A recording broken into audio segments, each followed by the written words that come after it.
On commence avec quoi, Patrice? On commence avec cet article du Parisien sur 2 plongeurs israéliens qui viennent de découvrir un trésor sous les mers. Alors ça se passe à Césarée, en Israël. Ils ont mis la main sur des objets vieux d'environ 1600 ans.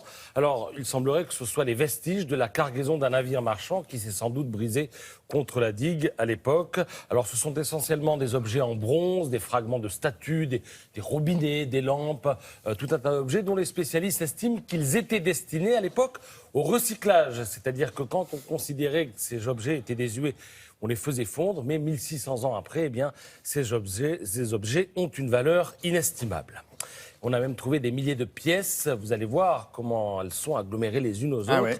Elles sont à l'image de l'empereur Constantin et elles sont en fait agglomérées entre elles parce qu'en fait, ces monnaies ont pris la forme de la céramique qui les renfermait. Il n'y a plus de céramique, mais la forme du On dirait contenant. que, oui, comme si une lave les avait bloqués un peu. Exactement, elles sont collées les unes aux autres. 1 milliard de dollars, c'est ce qu'ont généré les ventes aux enchères de printemps à New York, nous apprend ce matin le journal Les Échos.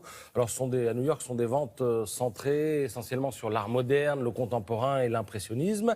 Alors, 1 milliard, c'est bien, mais c'est beaucoup moins bien que l'an dernier où l'on avait atteint 2,5 milliards. Les spécialistes notent la désaffection de clients chinois, russes et moyen-orientaux qui faisaient un peu flamber les prix. Alors, cette sculpture dérangeante d'Hitler, cinéma Maurizio Cattelan, est partie pour plus de 17 millions de dollars, quand même. C'est bien d'avoir ça dans son salon. Oui, ça fait toujours plaisir. Ouais. Il y a également un Trombly 17 Junior, sans titre celui-là, qui date de 1968, qui est parti pour 36,6 millions de dollars.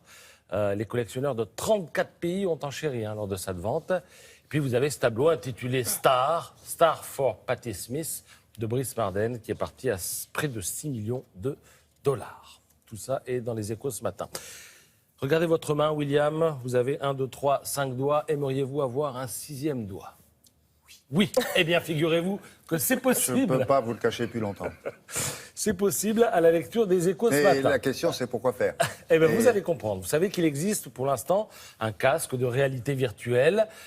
L'usage reste limité aux jeux vidéo ou à l'immersion dans les films interactifs. Mais voilà donc qu'apparaît, et on en vient donc à ce 6e doigt, le projet Six Finger Illusion.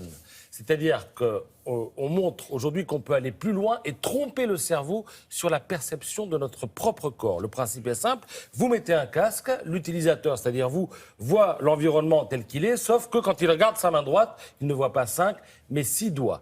Et le doigt, le 6e doigt, si je puis dire, est placé entre l'annulaire et l'auriculaire. Et l'expérience permet même de ressentir ce doigt. C'est-à-dire que vous pouvez prendre une bague et avoir l'impression que vous la mettez dans ce 6e doigt. Ce 6e doigt, vous pouvez presque le toucher. Alors l'intérêt, vous me demandiez, eh bien, cette invention va permettre d'améliorer l'immersion dans les jeux et les films en 3 dimensions. Voilà. Non, je cherchais à côté. Effectivement, je n'avais pas pensé aux jeux à 3 dimensions. Merci beaucoup.